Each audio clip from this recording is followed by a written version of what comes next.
नमस्कार विद्यार्थी मित्रांनो. कोणत्याही ठिकाणी पोचायचं असेल तर त्या रस्त्यावरती असणारे मैलाचे दगड किंवा दिशा दाखवणारे बोर्ड जे असतात ते आपल्यासाठी खूप आवश्यक असतात. कारण आपल्या योग्य आणि निश्चित नियोजित स्थळी पोहोचण्यासाठी तेच आपल्याला मदत करत असतात. त्याच पद्धतीने तुमच्या आयुष्यातल्या तुमच्या ध्येयाच्या मार्गावरती चालताना असाच एक दिशादर्शक बोर्ड ठरणाऱ्या ऑफिसर्स ऑनलाईन अकॅडमीमध्ये मी सुप्रिया आपणा सर्वांचं मनपूर्वक स्वागत करते. आज आपण पुन्हा एकदा संवाद या सत्रामध्ये भेटत आहोत आणि आज आपण आणखी एका गोष्टीची चर्चा करणार आहोत. त्याच्यामध्ये कंबाईंड पास होण्यासाठी मर्यादित पुस्तकं वाचून तुम्ही पास होऊ शकता का, हा एक प्रश्न आहे. बऱ्याच विद्यार्थ्यांच्या डोक्यामध्ये गोंधळ असतो की कोणती पुस्तकं वाचावीत किंवा ती कशा पद्धतीने वाचावीत. आपल्याला जर कंबाईंड एक्झाम पास व्हायची आहे तर मग योग्य पुस्तकं कोणती असावीत याच्याबद्दल बऱ्याच मुलांच्या डोक्यामध्ये संभ्रम असतो आणि ती योग्य बुक लिस्ट माहीत नसल्यामुळे बरीच मुलं जी आहेत ती अपयशी सुद्धा ठरतात. किंवा बऱ्याच मुलांचं असंही होतं की काही लोकांना ते विचारतात की कोणती पुस्तकं वाचू, कोणतं पुस्तक वाचल्यानंतर मला जास्त फायदा होईल, आणि असे ते 7-8 जणांना विचारतात आणि प्रत्येकाने वेगवेगळी पुस्तकं सांगितलेली असतात आणि ती पुस्तकं घेऊन ते वाचायला लागतात. आणि जेव्हा नंतर कधी अशी वेळ येते की आता आपला अभ्यास किती झाला हे पाहायचंय, तेव्हा त्यांना जेव्हा तो पुस्तकांचा डोंगर समोर दिसतो तेव्हा अगदी त्यांचा आत्मविश्वास जो आहे तो डळमळीत व्हायला लागतो की अरे एवढी सगळी पुस्तकं आहेत आणि मी कधी वाचणार, माझं वाचन कधी कंप्लीट होणार, माझी रिव्हिजन कधी कंप्लीट होणार, मग माझं आता हे पुस्तक वाचायचं राहिलंय, ते पुस्तक वाचायचं राहिलंय किंवा या पुस्तकातला हा पॉईंट वाचायचा राहिलाय, असे असंख्य प्रश्न डोक्यामध्ये गोंधळ घालतात. आणि मग या सगळ्या गोंधळातून बाहेर पडून कंप्लीट फोकसनी आपल्याला जर अभ्यास करायचा असेल तर आपण ठराविकच पुस्तकं वाचली पाहिजेत. ओके, म्हणजेच मर्यादित पुस्तके वाचून सुद्धा तुम्ही कंबाईंड परीक्षा पास होऊ शकता. आणि हे मी कुठेतरी उगीचच अतिशयोक्ती म्हणून सांगत नाहीये.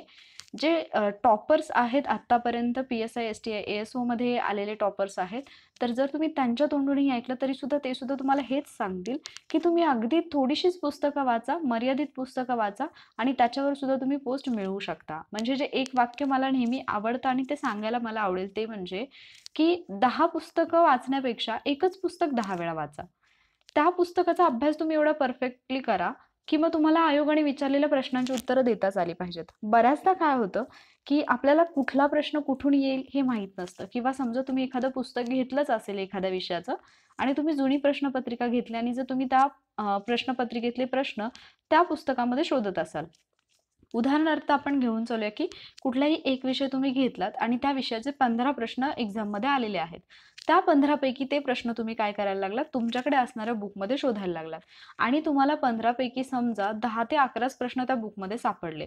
मग तुम्ही काय विचार करतात, 10 ते 11 प्रश्न त्या बुकमध्ये सापडलेत याच्यावरती आनंदी होण्याऐवजी तुम्ही ते वरचे जे 4 किंवा 5 प्रश्न तुम्हाला सापडलेले नसतात तर ते प्रश्न कुठून विचारलेले आहेत या गोंधळामध्ये तुम्ही शिरतात. आणि मग हे 4-5 प्रश्न माझ्या पुस्तकामध्ये नाही आहेत म्हणजे मला दुसरं बुक रेफर करायला पाहिजे, हा एक विचार नकळत तुमच्या डोक्यात येऊन जातो आणि मग तुम्ही दुसऱ्या पुस्तकाच्या शोधात निघून जातात आणि मग तिथे तुमचा वेळही जात असतो, तुमची एनर्जीही जात असते. त्याचबरोबर मोठ्या प्रमाणावरती तुमच्या आत्मविश्वासावरती सुद्धा परिणाम होत असतो.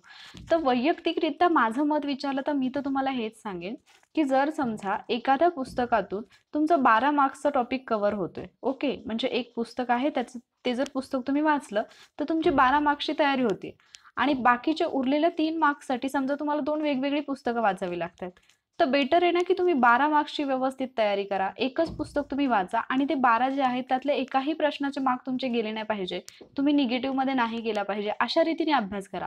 जर तुम्ही त्या 3 मार्क्ससाठी पुन्हा 2 पुस्तकं वाचत बसलात तर त्या 2 पुस्तकामधून पण कोणता कंटेंट महत्त्वाचा आहे हे लक्षात येणं खूप आवश्यक आहे. अदरवाईज आपण फक्त भरकटत जातो, आपला अभ्यास काही होत नाही. ओके, तर मग आजच्या लेक्चरमध्ये आपण हेच शिकणार आहोत की मर्यादित पुस्तकं वाचून आपण कंबाईंड कशा पद्धतीने पास होऊ शकतो आणि त्याचबरोबर त्या पुस्तकांमध्ये सुद्धा वाचताना आपल्याला कोणतं स्किल जे आहे ते यूज करायचं आहे. ओके, तर आज आपण जे लेक्चर घेणार आहोत तर मला अपेक्षित आहे की तुम्ही वही आणि पेन जर घेऊन बसलात सोबत तर जास्त फायदेशीर होईल. अदरवाईज तुम्ही जर आत्ता फक्त तुम्हाला ऐकायचं असेल तर ऐकून घ्या, पण नंतर एकदा हा व्हिडिओ तुम्ही रिपीट करा, परत एकदा पहा आणि त्यावेळेला तुम्ही ही जी बुक लिस्ट असेल ती लिहून घ्या. त्याचबरोबर जे इतर पॉईंट असतील जे मी सांगेन तुम्हाला, जे स्लाईडवरती नसतील मात्र मी सांगेन सांगेन, तर ते पॉईंटसुद्धा तुम्ही नोट डाऊन करून घ्या, कारण हे तुमच्यासाठी खूप इम्पॉर्टंट असतील. ओके. या व्हिडिओची सुद्धा PDF तुम्हाला मिळेल, ज्याची लिंक तुम्हाला डिस्क्रिप्शन बॉक्समध्ये दिलेली आहे.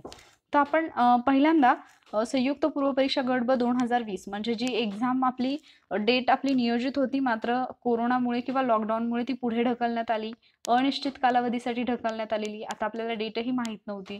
पण त्याचबरोबर आत्ता जर आपण पाहिले UPSCचं नोटिफिकेशन आलं म्हणजे MPSCचंही येण्याची दाट शक्यता आहे. मग आपली एक्झाम कदाचित ऑक्टोबरमध्ये होऊ शकते किंवा सप्टेंबरमध्ये होऊ शकते. तर ज्यावेळेला पण आपली एक्झाम होईल, तर आत्तापासून जर तुम्ही व्यवस्थित तयारी केली तर तुम्ही ती एक्झाम व्यवस्थित देऊ शकाल. जर तुम्ही एक्झामची डेट येण्याची वाट पाहत बसलात, तर तोपर्यंत तुमच्यापेक्षा बरेच विद्यार्थी पुढे गेलेले असतील आणि ते क्वालिफाय होतील, तुम्ही मात्र मागे राहाल. त्यामुळे अजिबात तुम्ही एक्झामच्या डेटची वाट पाहू नका. सरळ सरळ तुम्ही काय करा, तर आत्ता पुस्तक उघडा आणि अभ्यासाला सुरुवात करा. ओके. तर आपण पहिल्यांदा बुक लिस्ट पाहून घेऊयात. तर जे सब्जेक्ट आहेत आपले 7 सब्जेक्टचा आपल्याला अभ्यास करायचा आहे आणि त्या सब्जेक्टची बुक लिस्ट आपण पाहणार आहोत. सगळ्यात महत्त्वाचा टॉपिक म्हणजे चालू घडामोडी, ज्याच्यामध्ये सगळ्यांना म्हणजे वाचायला बोर होणारा किंवा नको नकोसा वाटणारा हा टॉपिक आहे. मात्र तेवढाच जास्त आउटपुट देणारा हा टॉपिक आहे. कारण जो विद्यार्थी चालू घडामोडीचा अभ्यास व्यवस्थित रीतीने करतो, तो विद्यार्थी 100% कंबाईंडला पास होतो. हे का मी सांगते, कारण चालू घडामोडीमध्ये बरेचसे असे विषय असतात जे की आपल्या सब्जेक्टशी रिलेटेड असतात, आपल्या बाकीच्या सिलेबसशी रिलेटेड असतात आणि त्यामुळे आपल्याला आयोग जेव्हा प्रश्न विचारतो त्यावेळेला आयोग काय करतो, चालू घडामोडीतलीच एखादी घटना उचलतो आणि ती सब्जेक्टमध्ये विचारतो. म्हणजे जर तुम्ही ओव्हरऑल जर तुमचा पेपर चेक केलात, तर तुमच्या 100 पैकी तुम्हाला मिनिमम बोलते म्हणजे कमीत कमी 40 प्रश्न तुम्हाला असे मिळतात जे चालू घडामोडींवरती आधारित आहेत. ओके. आणि मॅक्झिमम जर बघायला गेलं तर ते अगदी 48 पर्यंत नंबर जाऊ शकतो. जरी ते सब्जेक्टमध्ये दिसत असले क्वेश्चन, तरी सुद्धा ते क्वेश्चन जे आहेत ते करंट अफेअर्सशी रिलेटेड असतात. त्यामुळे चालू घडामोडींना प्लीज तुम्ही स्किप करू नका. जर तुम्ही स्किप केलं तर इथे तुम्ही खूप पाठीमागे आलेले असाल. ओके. तर चालू घडामोडींचा अभ्यास करण्यासाठी बेस्ट सोर्स माझ्या मते पृथ्वी परिक्रमा आहे. पृथ्वी परिक्रमा जी यशाची परिक्रमा म्हणून पृथ्वी मॅगझिन येतं, तर ते जास्त इम्पॉर्टंट आहे. त्याचं रिझन म्हणजे अगदी तुम्ही MPSC म्हणजे राज्यसेवेची जरी तयारी करत असाल, कंबाईनची तयारी करत असला तरी कोणत्याही एक्झामसाठी ते उपयुक्त आहे आणि ऑलमोस्ट म्हणजे मॅक्झिमम क्वेश्चन्स जे आहेत तर ते परिक्रमामधूनच येतात, पृथ्वी यशाची परिक्रमामधून, आणि त्याच्यातून तुमचा बऱ्यापैकी सिलेबस कव्हर होतो. किंवा जर तुम्हाला प्रत्येक मंथचं जर अवेलेबल होतच नसेल, तर मग ते त्यांचे 6माही किंवा वार्षिक जे मॅगझिन येतात, ज्याच्यामध्ये पूर्ण वर्षभराच्या गोष्टींचा त्यांनी घटनांचा आढावा घेतलेला असतो, तर ते मॅगझिनसुद्धा तुम्ही वापरू शकता. ते सुद्धा तुम्हाला फायदेशीर ठरेल. ओके. तर चालू घडामोडी हा विषय पहिल्यांदा त्याचे इम्पॉर्टन्स लक्षात घ्या, की जे टॉपर्स असतात त्यांनी सगळ्यात व्यवस्थितपणे केलेला घटक चालू घडामोडी हा असतो आणि म्हणूनच तुम्हाला चालू घडामोडींचा अभ्यास करायचा आहे. त्यानंतर दुसरा विषय आहे नागरिकशास्त्र. आता हा एक असा विषय आहे की हा तुम्हाला आउट ऑफ मार्क्स देऊ शकतो. म्हणजे जर समजा नागरिकशास्त्राचे 10 प्रश्न आले, तर तुमचे 10 पैकी 10 बरोबर येऊ शकतात. ओके. 10 पैकी 10 मार्क्स तुम्ही इथे घेऊ शकता. पण ते कधी जर तुम्ही तसा अभ्यास केलेला असेल तर. आणि याच्यासाठी बेस्ट सोर्स कंबाईनसाठी तर रंजन कोळंबे सरच आहे. कारण रंजन कोळंबे सरांचं जे पुस्तक आहे भारताची राज्यघटना, तर त्याच्यामध्ये तुम्हाला म्हणजे भारतीय राज्यघटना, तर त्याच्यामध्ये तुम्हाला एवढ्या इझी लँग्वेजमध्ये, सोप्या भाषेमध्ये सगळ्या कन्सेप्ट क्लिअर होतात आणि अगदी समजेल अशी भाषा असल्यामुळे रंजन कोळंबे सरांचं बुक बेस्ट आहे. पण त्याचबरोबर इंडियन पॉलिटी म्हणून लक्ष्मीकांत सरांचं जे बुक आहे, मग ते मराठी आणि इंग्लिश दोन्ही लँग्वेजमध्ये आहे. जर तुम्ही राज्यसेवा करत असाल तर तुम्ही ते बुक वापरायला पाहिजे, किंवा तुम्ही कंबाईनच करताय पण पुढे जाऊन तुम्हाला राज्यसेवा द्यायची आहे, तर तुम्ही लक्ष्मीकांतचं बुक मी तुम्हाला नक्की रेफर करेन. कारण त्या बुकमध्ये एवढं डीपमध्ये आणि डिटेल्ड असं ॲनालिसिस दिलेलं आहे की ते बुक वाचल्यानंतर पॉलिटीसाठी वेगळं कोणतं बुक वाचण्याची अजिबात आवश्यकता वाटत नाही. ओके. पण त्याची लँग्वेज थोडी टफ वाटू शकते तुम्हाला, कारण म्हणजे तुम्ही जर अगदीच पॉलिटी नवीन असेल तुमच्यासाठी, तर ते बुक एक तर असताना साईजने खूप मोठं आहे आणि त्याचबरोबर त्याची लँग्वेज पण थोडीशी आपल्याला हार्ड वाटू शकते. त्यामुळे जर तुम्ही सुरुवातच करत असाल तर तुम्ही रंजन कोळंबे सरांच्या बुकपासून करा. आणि त्याचबरोबर त्याही पूर्वी म्हणजे रंजन कोळंबे सरांचं बुक वाचण्यापूर्वी तुम्ही आपले जे 6वी, 7वी, 8वी, 9वीचे जे नागरिकशास्त्राचे पुस्तक आहेत, अगदी छोटी-छोटी पुस्तकं आहेत ती, म्हणजे अगदीच एखादं पॅम्पलेट ज्या पद्धतीने असतं, तर त्या पद्धतीने अगदी छोटीशी पुस्तकं आहेत ती. तर ती पुस्तकं तुम्ही वाचून घेणं आवश्यक आहे. ओके. आणि पंचायत राज ह्या घटकासाठी किशोर लवटे सरांचं बुक छान आहे. पण त्याहीपेक्षा जर तुम्ही आत्तापर्यंत आयोगाने विचारलेले क्वेश्चन जर रेफर केले आणि त्याचं ॲनालिसिस जर व्यवस्थित केलं, तर त्याच्यातून सुद्धा म्हणजे तुमचं पंचायत राज हा घटक कंप्लीट होऊ शकतो. त्यासाठी सेपरेट असं बुक वाचावंच अशी काही आवश्यकता नाहीये. पण जुने प्रश्न मात्र तुम्हाला 100% तिथं पाहावे लागतील, तर तुम्हाला त्याचा फायदा होईल. अदरवाईज मग तुम्ही जर आहे त्याच्यावरती जर म्हणजे माझं काहीच नाही मी वाचलेलं आणि पंचायत राज मी कम्प्लिटली स्किप करतो, या जर भरोशावर तुम्ही राहणार असाल, तर मग तुम्ही मार्क्स नाही घेऊ शकत. आणि पॉलिटी हा घटक मी का सांगितलं महत्त्वाचं आहे, कारण ऑलमोस्ट सगळ्या विद्यार्थ्यांना इथे आउट ऑफ मार्क्स मिळतात. मग जिथे इतरांना आउट ऑफ मार्क्स मिळतात तिथे तर आपल्याला आउट ऑफ मिळालेच पाहिजेत, पण जिथे इतरांना कमी पडतात तिथे जर तुम्ही स्ट्रॉंग राहिलात, तर मग तुमचा रिझल्ट इझिली येऊन जातो. त्यानंतर पुढचा विषय आहे इतिहास. आता इतिहास हा एक घटक असा आहे ना, की तुम्ही 100% सांगूच नाही शकत, की फक्त हेच बुक वाचा आणि याच बुकमधून सगळेच्या सगळे प्रश्न येतील. असं होऊच नाही शकत. कारण इतिहासमध्ये सडनली एखादा प्रश्न असा येतो, की ते आपण कधीच कुठेच म्हणजे त्याच्याबद्दल काहीच वाचलेलं नसतं आणि कळतच नाही, की हा प्रश्न आला कुठून. ओके. तर मग त्याचे सोर्सेस शोधत बसायचे का? म्हणजे एकच प्रश्न आलाय आणि त्या प्रश्नामधलं कुठल्यातरी एका व्यक्तीचं नाव दिलेलं आहे आणि ती व्यक्ती माहीतच नाही, आपण कुठे वाचलंच नाही. मग उगीचच तिच्याबद्दलची पुस्तकं शोधत बसायची आणि ते अख्खच्या अख्खं पुस्तक वाचून काढायचं का? तर नाही. शहाणपणा यातच असतो, की असे जे प्रश्न असतात, की जे अतिशय टफ आहेत, तुम्ही कधीही वाचलेले नाहीत, अगदी अनोळखी आहेत. तुमचा अटेम्प्ट जर सफिशियंट असेल, तर असेच क्वेश्चन जे आहेत ते तुम्ही स्किप करायला पाहिजे. हे मी तुम्हाला सरळ-सरळ सांगत आहे. ओके. आणि जर तसा विचार केला तर इतिहासचा अभ्यास जो आहे, तर 5वीचं स्टेट बोर्डचं आपलं बुक, 8वीचं स्टेट बोर्डचं बुक आणि 11वीचं स्टेट बोर्डचं बुक, हे बुक्स वाचल्याशिवाय तुमचा इतिहासचा अभ्यास कंप्लीट होत नाही. 11वी स्टेट बोर्डचं पुस्तक हे खूप म्हणजे खूप इम्पॉर्टंट आहे. त्याचं रिझन काय? तर 11वीच्या स्टेट बोर्डमधून डिरेक्टली क्वेश्चन आलेले आहेत कंबाईंडला आणि ते पुस्तक जे आहे, तर ॲक्चुअली ते तुम्हाला पुस्तक असलं तरी ते तुम्हाला स्टोरी टाइप त्याच्यामध्ये काही मिळणार नाही. म्हणजे इतिहास जरी असला तरी त्याच्यामध्ये जे तुम्हाला मिळतील ते ॲक्चुअली ते बुक नोट्स टाइप आहे. ओके. म्हणजे ज्या पद्धतीने आपण नोट्स काढतो ना शॉर्टमध्ये, तर त्या पद्धतीने तिथे टॉपिक दिलेले आहेत. तर मग जर तुम्ही ते व्यवस्थित केलं, तर मग म्हणजे इतिहासचं जे आहे तर 50% तुमची तयारी तिथेच होते. कारण आपल्याला जो इतिहास आहे कंबाईनसाठी, तो महाराष्ट्राच्या विशेष संदर्भासह आहे. ओके. आणि त्याच्यामध्ये महाराष्ट्राचा इतिहास असेल किंवा समाजसुधारक असतील, तर ते खूप छान पद्धतीने दिलेले आहेत. त्यामुळे 11वीचं बुक वाचा. त्याचबरोबर आधुनिक भारताच्या इतिहासासाठी रंजन कोळंबे सरांच्या बुकमध्ये बऱ्यापैकी माहिती दिलेली आहे. तर तिथूनही म्हणजे राष्ट्रीय काँग्रेस असेल, 1857चा उठाव असेल, त्यानंतर जी आपली स्वातंत्र्य चळवळ आहे, म्हणजे त्याच्यामध्ये मवाळ युग असेल, जहाल युग असेल, गांधी युग असेल, तर त्याची पण खूप छान पद्धतीने माहिती जी आहे ती कोळंबे सरांच्या बुकमध्ये दिलेली आहे. तर तेही बुक तुम्ही वाचू शकता किंवा समाधान महाजन सर यांचं सुद्धा एक बुक आहे, तर ते सुद्धा तुम्ही वाचू शकता. ओके. पण हिस्ट्रीमध्ये असं आहे तुम्ही मला म्हणजे वाटत नाही, रेअरली एखादा स्टुडंट असू शकतो, की ज्याला 15 पैकी 15 मार्क्स मिळतात. पण मला वाटतं, की मॅक्सिमम तुम्ही एक 11-12 मार्क्स घेऊ शकता इतिहासमध्ये. पण इतिहासचा बेनिफिट हा पण आहे दुसरा, की जरी तुम्हाला सगळे प्रश्न येत नसतील, तरी जेवढे प्रश्न तुम्हाला येतात ना, ते प्रश्न तुम्हाला 100% मार्क्स मिळवून देतात. म्हणजे समजा तुम्हाला 10च प्रश्न येतात, तुम्ही 10च अटेम्प्ट केले, तर ते 10च्या 10 बरोबर येऊ शकतात. इतकी म्हणजे ॲक्युरसी तुम्ही मेंटेन करू शकता हिस्ट्रीमध्ये. त्यानंतर भूगोल. आता भूगोल हा विषय सेम पॉलिटीसारखा, जसं मी पॉलिटीमध्ये सांगितलं त्या पद्धतीने भूगोलमध्ये तुम्हाला 15 पैकी 15 मार्क्स मिळूच शकतात आणि 100% मिळू शकतात. ऑलमोस्ट सगळे विद्यार्थी भूगोलमध्ये 15 पैकी 15 मार्क्स घेतात. त्याचं रिझन म्हणजे खूप सोपा असणारा, खूप इंटरेस्टिंग असा हा सब्जेक्ट आहे. आता इंटरेस्टिंग का? कारण याचा अभ्यास तुम्हाला चित्रांच्या माध्यमातून करायचा असतो आणि ही चित्र म्हणजे काय? तर आपले मॅप म्हणजे नकाशा. ओके. तर नकाशामधून आपण जर अभ्यास करत असेल ना, तर ती जी ठिकाणं आहेत किंवा नकाशामध्ये जे काही तुम्ही पाहिलेलं आहे ना, ते तुम्हाला व्हिज्युअलाइज होतं. एक्झाममध्ये जेव्हा तुम्ही बसता ना, तर ते तुमच्या डोळ्यासमोर तुम्हाला अगदी दिसतं आणि त्याचा फायदा हा होतो, की कसाही प्रश्न आलेला असला, तरी तो प्रश्न तुम्हाला व्यवस्थितरित्या अटेम्प्ट करता येतो. पण त्यासाठी तुमचं मॅप रीडिंग खूप स्ट्रॉंग असलं पाहिजे. ओके. मग आता भूगोलसाठी काय वाचायचं आहे, तर 5वी ते 12वी पर्यंतची स्टेट बोर्डची पुस्तकं, त्याच्यामध्ये पण 4थीचं पण एक पुस्तक तुम्ही ॲड करा. जे जुनं 4थीचं पुस्तक होतं ना, नवीन सिलेबसचं नाही, जुनं 4थीचं पुस्तक होतं त्याच्यामध्ये महाराष्ट्राचा भूगोल म्हणून दिलेला आहे. तर खूप छान पद्धतीने तिथे महाराष्ट्राची माहिती आणि अगदी सोप्या भाषेत दिलेली आहे. म्हणजे ते वाचताना तुम्हाला कंटाळाही नाही येत आणि महाराष्ट्राची माहिती खूप छान पद्धतीने लक्षात राहते. आणि 5वीच्या भूगोलामध्ये जे आत्ता नवीन भारताचा जो भूगोल आहे तर त्याची माहिती दिली, पण नवीन पुस्तक नाही, जुन्या पुस्तकाबद्दल मी बोलत आहे. ओके.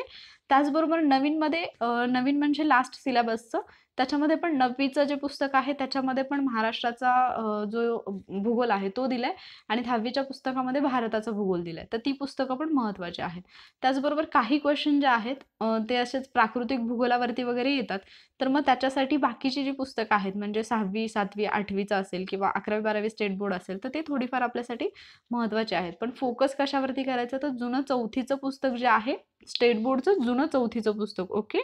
आणि त्याचबरोबर 5वीचं एक पुस्तक आहे, 9वीचं पुस्तक आहे आणि 10वीचं पुस्तक आहे. ओके. ही पुस्तकं तुम्हाला व्यवस्थित करायची आहेत. त्याचबरोबर जर आपण रेफरन्स बुककडे आलो, तर महाराष्ट्राचा भूगोल मी तर प्रेफर करते सौदी सरांचं बुक. तर सौदी सरांचं बुक खदीप सरांच्या बुकमध्ये पण खूप छान पद्धतीने दिलेलं आहे. मात्र सौदी सरांचं बुक वाचल्याचा फायदा तुम्हाला हा होतो की तुमची प्री प्लस मेन्स दोन्हीची तयारी होते. त्यामुळे जर तुम्ही सौदी सर वाचलं तर बेस्ट आहे. अदरवाईज खतीब सरांच्या बुकमध्ये पण खूप छान पद्धतीने माहिती दिलेली आहे. म्हणजे कलरफुल इमेजेस वगैरे त्याच्यामध्ये आहेत. तर त्याच्यातूनही तुमचं म्हणजे तुम्ही जर ते रेफर करत असला तरीसुद्धा काही प्रॉब्लेम नाही. सौदी सरांच्या बुकमधून तुमची मेन्सची पण तयारी होऊ शकते, म्हणून जस्ट मी सौदी प्रेफर करते. ओके. त्यानंतर पुढचा विषय अर्थव्यवस्था. आता अर्थव्यवस्था हा विषय असा आहे जो एखाद्याला म्हणजे आपण म्हणतो ना की अशी एखादी गोष्ट जी तुम्हाला बुडवू सुद्धा शकते आणि तुम्हाला तारून सुद्धा नेऊ शकते. तर असा अर्थशास्त्र विषय आहे असं मला वैयक्तिक वाटतं. त्याचं रिझन म्हणजे अर्थशास्त्रामध्ये जोपर्यंत तुमच्या संकल्पना क्लिअर नसतात, म्हणजे जोपर्यंत तुमच्या कन्सेप्ट क्लिअर नसतात, तोपर्यंत तुम्ही काहीही वाचा तुम्हाला समजत नाही. पण जर तुमच्या कन्सेप्ट क्लिअर झाल्या तर अर्थव्यवस्थेचं काहीही न वाचताही तुम्ही एक्झाम देऊ शकता. मग त्याचं रिझन काय, तर कन्सेप्ट जेव्हा क्लिअर होतात ना, तुम्हाला आजूबाजूला सगळीकडे अर्थव्यवस्था दिसायला लागते.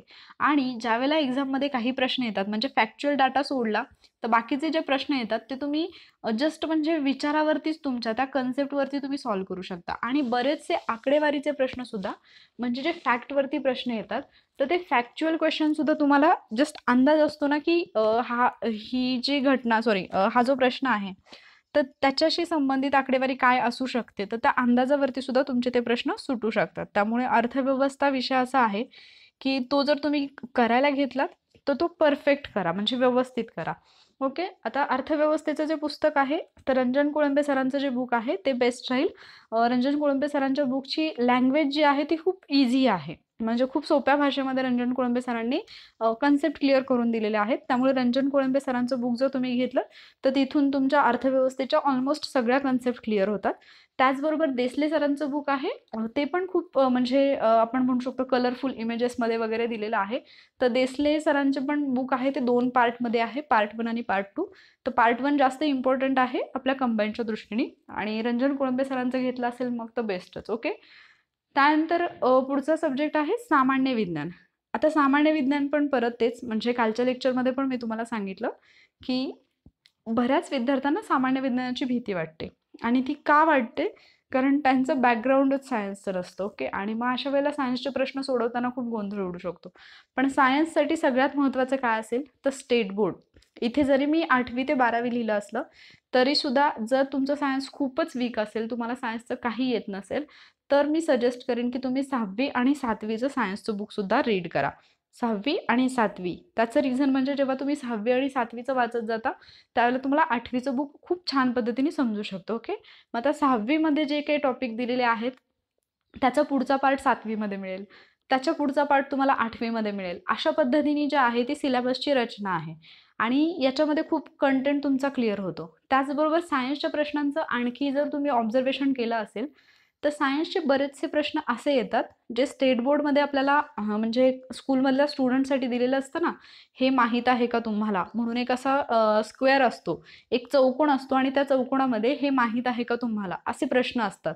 आणि ते जस्ट मुलांना गंमत म्हणून ते मुलं सोडवत असतात की त्याची उत्तरं बुकमध्ये दिलेली नसतात, पण ते स्वतः सोडवण्यासाठी दिलेले असतात. म्हणजे उदाहरणार्थ एक प्रश्न मी सांगते तुम्हाला की म्हणजे तुम्ही द्राक्षे खाल्ली असेल तर उन्हाळ्यातली द्राक्षे जी असतात ती गोड असतात आणि हिवाळ्यातली द्राक्षे आंबट असतात, तर त्याचं कारण काय? ओके, असे जे प्रश्न असतात ना, तर ते प्रश्न किंवा जरा डोके चालवा म्हणून काही प्रश्न असतात. तर असे प्रश्न जर तुम्ही जुन्या प्रश्नपत्रिका पाहिल्या आयोगाच्या, तर असे खूप सगळे प्रश्न स्टेट बोर्डमधले जे आहेत ते ॲज इट इज आयोगाने इकडे रिपीट केलेले आहेत किंवा कॉपी केलेले आहेत आपण म्हणू शकतो. म्हणजे त्या पुस्तकांमधले प्रश्न उचलून इकडे टाकलेत, फक्त त्याला ऑप्शन ॲड केलेले असतात. त्यामुळे असे प्रश्न तर तुम्ही नक्कीच सोडवले पाहिजेत. म्हणजे त्या प्रश्नांचा अभ्यास तुम्ही सायन्सचा अभ्यास करताना केला पाहिजे. आणि सायन्ससाठी तुम्ही स्टेट बोर्ड जरी व्यवस्थित केलं ना, तरी तिथे स्टेट बोर्डमध्येच तुमचा 8 ते 9 मार्क्सचा अभ्यास होऊन जातो. ओके. आणि त्याच्यानंतर दुसरं पुस्तक आहे, मग रेफरन्स बुक जर पाहिलं तर आपण सचिन भस्के सरांचं पुस्तक. अतिशय सुंदर असं पुस्तक आहे ते. एवढ्या सुंदर अशा इमेजेस त्याच्यामध्ये दिलेल्या आहेत. सगळे कलरफुल फिगर्स आहेत. त्याचबरोबर त्यांनी ज्या पद्धतीने पुस्तकाची रचना केलेली आहे, तर ती माहिती ज्या पद्धतीने दिलेली आहे किंवा कुठलीही माहिती ही आकृतीच्या माध्यमातून लक्षात ठेवणं, तर ते सुद्धा खूप छान पद्धतीने त्याच्यामध्ये दिलेलं आहे. त्यामुळे सचिन भस्के सरांचं पुस्तक जे आहे ते मी तुम्हाला रेफर करेन. ओके. त्यानंतर पुढचा सब्जेक्ट येतो अंकगणित आणि बुद्धिमत्ता चाचणी. आता हा एक असा विषय आहे की ज्याच्यामुळे बरेचशी मुलं जी आहेत ती कंबाईनकडे येता येता परत वळतात. ओके. कारण म्हणजे मी आधी पण एकदा सांगितलं की मुलं पहिल्यांदा विचारतात की इकडे गणित आहे का? जर या परीक्षेला गणित असेल तर मग मुलं गणित आहे म्हणूनच सोडून जातात. तर इथलं गणित अजिबात अवघड नसतं, हे पहिल्यांदा तुम्ही समजून घ्या. जे कंबाईनचं गणित आणि बुद्धिमत्तेचे जे प्रश्न असतात ते अगदी सर्वसाधारण लेवलचे असतात. तुम्हाला त्याच्यासाठी विशेष अशी मेहनत घ्यावी लागत नाही. जे तुम्हाला लहानपणापासून तुम्ही शिकलेले आहात, बेरीज, वजाबाकी, गुणाकार, भागाकार, याच क्रियांवरती आधारित फक्त गणित असतात. फक्त तुमचं जे आपण म्हणतो ना प्रेझेन्स ऑफ माइंड, ते किती तिथे आहे, किती व्यवस्थितपणे तुम्ही प्रश्न अटेम्प्ट करतात, त्याच्यावरती सगळ्या गोष्टी डिपेंड असतात. तर अंकगणित आणि बुद्धिमत्तेसाठी पंढरीनाथ राणे किंवा अनिल अंकलगी यांची पुस्तकं छान आहेत. त्याचबरोबर जर तुम्ही स्कॉलरशिपची पुस्तकं घेतली, म्हणजे जुनं 4थीचं स्कॉलरशिपचं पुस्तक असेल किंवा नवीन आत्ता आय थिंक 5वीला असेल, तर ती जी स्कॉलरशिपची पुस्तकं आहेत, तर त्या पुस्तकांमध्ये तुम्हाला असं टफ पण नाही वाटणार. आणि 4थीचं आहे म्हटलं तुम्हाला वाटेल की आता तर तुम्ही ग्रॅज्युएशन केलंय, मग तुमच्या दृष्टीने 4थीचा अभ्यासक्रम म्हणजे काहीच नाही. ती पुस्तकं तुम्ही घेतली आणि मजाक म्हणजे जस्ट असं मज्जामध्ये म्हणतो ना आपण, तसं जरी तुम्ही गणितं सोडवलीत ना, तरी सुद्धा त्यातून तुमचा खूप छान पद्धतीने सराव होईल. कारण त्या पुस्तकांमध्ये गणितं सोडवण्याच्या खूप ट्रिक्स दिलेल्या असतात आणि त्याच टाईपची गणितं जी आहेत ती आपल्याला इकडे कंबाईनला विचारली जातात. सो तुम्ही त्या पुस्तकांचा अभ्यास जर केला तर तुम्हाला जास्त फायदा होईल. आता गणित बुद्धिमत्तेचा सगळ्यात मोठा फायदा काय असतो ते मी तुम्हाला सांगते. बरेच मुलं गणित आणि बुद्धिमत्ता या विषयाला वेळच मिळत नाही म्हणून या विषयाचे प्रश्न सोडून देतात. जर तुम्ही समजा गणित आणि बुद्धिमत्तेमध्ये स्पीड मेंटेन केलं, जर तुमचं स्पीड चांगलं असेल, तुम्हाला शॉर्ट ट्रिक्स माहीत असतील गणिताच्या, आणि जर त्या पद्धतीने जर तुम्ही पेपरमध्ये क्वेश्चन अटेम्प्ट केले तर इतरांपेक्षा तुमचा अटेम्प्टही चांगला होतो आणि त्याचबरोबर तुमची ॲक्युरेसी चांगली असल्यामुळे तुमचे सिलेक्ट होण्याचे चान्सेस खूप जास्त वाढतात. त्यामुळं जर तुम्हाला पोस्ट काढायची असेल तर मी तरी पर्सनली तुम्हाला सजेस्ट करेन की तुम्ही या विषयाचे प्रश्न अजिबात स्किप करू नका किंवा हा सब्जेक्ट स्किप करू नका. याचे आत्तापर्यंत आयोगाने जे विचारलेले आहेत, समजा तुम्हाला खूपच कंटाळा आहे हे सगळं पाहण्याचं, तर बेस्ट सोर्स एकच आहे, आयोगाच्या जुन्या प्रश्नपत्रिका. आत्तापर्यंत आयोगाने ज्या पद्धतीचे प्रश्न विचारलेत, म्हणजे तुम्ही टेलिग्रामला जरी गेलात तरी तुम्हाला अगदी 2008 पासूनचे सगळे पेपर्स मिळतील आयोगाचे. मग तिथून तुम्हाला फक्त काय उचलायचं आहे, प्री आणि मेन्सचे क्वेश्चन पेपर घ्यायचे आणि त्याच्यामध्ये जे गणिताचे प्रश्न विचारलेले आहेत ना, तर ते गणित आणि बुद्धिमत्तेचे प्रश्न सगळे बाजूला काढायचे आणि ते गणितं सोडवायची. त्याच टाईपमधली गणितं रिपीट होत असतात, फक्त आकडेवारी वेगळी असते. म्हणजे मी उदाहरण सांगते तुम्हाला. समजा आज तुम्हाला विचारलं 10 आणि 12ची सरासरी काय, तर उद्या तिथे फक्त 15 आणि 20ची सरासरी काय असा प्रश्न असतो. म्हणजे टाईप तोच असतो, फक्त आकडे बदललेले असतात. मग जर तुम्ही त्या टाईपच्या उदाहरणांचा सराव केला तर मग तुम्हाला ऑटोमॅटिकली एक्झाममध्ये येऊ शकतं. त्यामुळे गणित आणि बुद्धिमत्ता हा एक असा विषय आहे की जो तुम्हाला खूप पुढे नेऊ शकतो. ओके. म्हणजे इतरांपेक्षा काहीतरी वेगळं आपल्यात असलं पाहिजे. म्हणजे जे मी तुम्हाला आधी एका व्हिडिओमध्ये ज्यावेळेला वैभव नवले सरांचा व्हिडिओ बनवला त्यावेळेला मी तुम्हाला सांगितलं होतं, की 100 जणांच्या रेसमध्ये जर तुम्हाला पुढे राहायचं असेल, तर 99 जणांपेक्षा काहीतरी वेगळं करावं लागतं. आणि ती जी वेगळी गोष्ट असेल ना, ती म्हणजे गणित आणि बुद्धिमत्ता तुमच्यासाठी ठरू शकते. त्यामुळे गणित आणि बुद्धिमत्तेचा स्मार्ट वेनी अभ्यास करा. काही जे व्हिडिओ लेक्चर्स आहेत ते मी वॉरियर ऑफिसरवरती अपलोड करेन याच्या संबंधित, तर तुम्ही ते पाहू शकता. ओके. तर आय होप की आजची जी बुक लिस्ट होती ती तुम्हाला समजली असेल. त्या पद्धतीने तुम्ही अभ्यास कराल आणि ही अतिशय थोडी अशी पुस्तकं आहेत. एवढीच पुस्तकं वाचून तुम्ही अभ्यास करा. एका विषयासाठी 4-4, 5-5 पुस्तकांच्या पाठीमागे लागू नका. कारण त्याच्यामध्ये तुमची एनर्जी वाया जाईल, त्याचबरोबर तुमचा वेळही वाया जाईल. सो बेटर आहे की आत्ता तुमच्याकडे 2-3 महिने शिल्लक आहेत, तर या 2-3 महिन्यामध्ये काय करायचं आहे, मर्यादित पुस्तकं घ्यायची आहेत आणि त्याच पुस्तकांचा अभ्यास करायचा. जिथे मी तुम्हाला 2-2 पुस्तकं रेफर केलेली आहेत, तिथे ती दोन्हीच्या दोन्ही पुस्तकं अजिबात घ्यायची नाहीत. दोन्हीपैकी कोणतंही एकच पुस्तक घ्यायचं आहे तुम्हाला आणि त्याच पुस्तकाचा अभ्यास करायचा आहे. ओके. तुम्ही यूट्यूबवरती ऑफिसर्स ऑनलाईन अकॅडमी या चॅनलवरती मला फॉलो करू शकता, जिथे रोज रात्री 9 वाजता माझं लेक्चर असतं. आणि वॉरियर ऑफिसर हा माझा स्वतःचा यूट्यूब चॅनल आहे, तर इथे सुद्धा तुम्ही काय करू शकता, मला फॉलो करू शकता. तिथे तुम्हाला काही व्हिडिओज मिळतील. टेलिग्राम चॅनल आहे आपला ऑफिसर्स ऑनलाईन अकॅडमी म्हणून, तिथे तुम्हाला अपडेट्स मिळत असतात. आणि टेलिग्राम ग्रुप आहे वॉरियर ऑफिसर ग्रुप म्हणून, त्याची लिंक आहे वॉरियर ऑफिसर PS आहे. या लिंकवरती जाऊन तुम्ही हा टेलिग्राम ग्रुपसुद्धा जॉईन करू शकता. तिथे तुमचे डाऊट जे काय असतील ते तुम्ही मला डिरेक्टली विचारू शकता. सो आज जे मी सांगितलेली बुक लिस्ट आहे ती बुक लिस्ट फॉलो करा आणि एवढी बुक लिस्ट जरी फॉलो केली तरीसुद्धा तुम्ही ऑफिसर बनू शकता. Okay. So keep studying, keep watching, stay safe. Thank you.